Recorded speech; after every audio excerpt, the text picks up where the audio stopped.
अस्सलाम वालेकुम स्टूडेंट्स, मैं उम्मीद करती हूँ कि आप सब बच्चे खैरियत से होंगे। स्टूडेंट्स, मैं आपकी इस्लामियात की टीचर हूँ और मेरा नाम सादिया यासिर है। स्टूडेंट्स, आज हम अपने नए सबक का आगाज़ करते हैं जिसका नाम है सदाकत।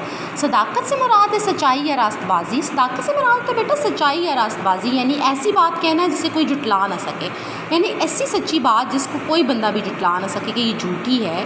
सच्चा कौल और फ़ेल और दुरुस्त अमल एन सदाकत। जो हमारा सच्चा कौल और फ़ेल होता है, हमारी जो कई भी बात होती है, जो हमारा अमल होता है, वो एन सदाकत है। हमारे नबी करीम सल्लल्लाहु अलैहि वसल्लम ने ज़िंदगी में कभी झूठ नहीं बोला।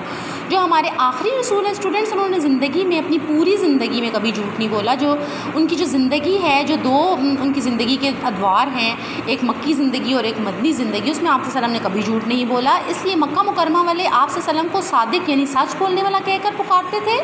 सादिक वो शख्स है जो अपनी गुफ्तगू में सच्चाई से काम ले, गलत बयानी ना करे और अपनी ज़िम्मेदारियाँ ईमानदारी से निभाए। फ्रेंड्स, आप सल्लल्लाहु अलैहि वसल्लम को मक्का के लोग सादिक यानी सादिक कह के पुकारते होते थे, यानी ऐसा शख्स जिसने ज़िंदगी में कभी भी झूठ ना बोला हो, जो सच बोलता हो और अपनी ज़िम्मेदारियाँ ईमानदारी से निभाता हो। तमाम अंबिया इकराम के किरदार में सदाकत बुनियादी खूबी थी।